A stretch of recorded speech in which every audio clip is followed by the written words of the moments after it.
नमस्कार आप सभी को। साथियों, आज हम बात करने वाले हैं जो पूरी दुनिया में घटनाएं घटित हो रही हैं। नए साल में 2026 में हमें देखने को मिल रहा है किस प्रकार से अमेरिका ने वेनेजुएला के ऊपर वहाँ पर अटैक करता है और वहाँ के राष्ट्रपति मादुरो को उठा करके उसे कैद करके अमेरिका ले जाते हैं। कैसे अमेरिका लगातार छोटे छोटे देशों के ऊपर अपना कंट्रोल करना चाहता है।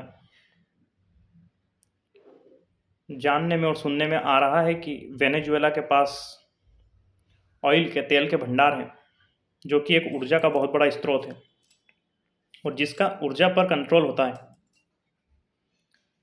वो धीरे धीरे दुनिया पर अपना कंट्रोल, अपना दबदबा बनाता है।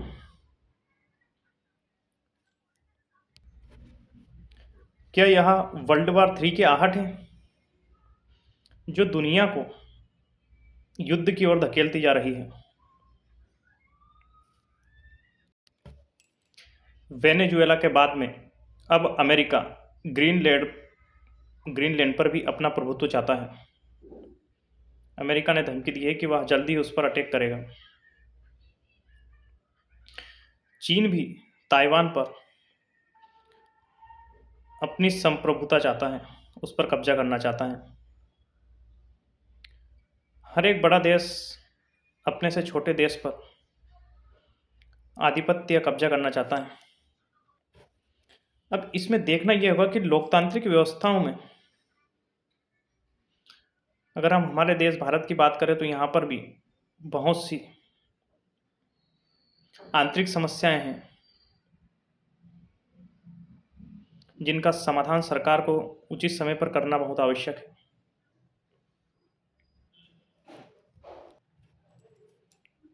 आज वर्ल्ड वार का परिदृश्य बदल चुका है। विश्व की शक्ति अगर युद्ध होता है तो उसका क्या होगा? साइबर अटैक हो सकते हैं, सैटेलाइट अटैक हो सकते हैं, आपकी इलेक्ट्रिसिटी बंद की जा सकती है। साथियों, एक सोचने में आता है कि यदि आज के समय में 10-15 दिन के लिए अगर विद्युत की आपूर्ति बंद कर दी जाए या कोई ऐसा अटैक हो जाए कि जिससे इलेक्ट्रिसिटी की व्यवस्था ठप हो जाए, तो कोई भी देश कितने दिन सर्वाइव कर सकता है?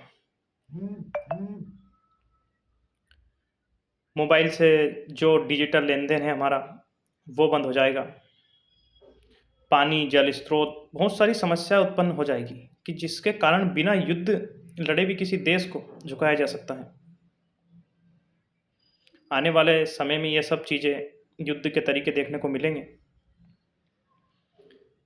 वो साइबर अटैक हो सकता है, पेमेंट व्यवस्था ठप हो सकती है, बिजली आपूर्ति ठप हो सकती है। ऐसे में हम कैसे सर्वाइव कर सकते हैं, कितना सर्वाइव कर सकते हैं?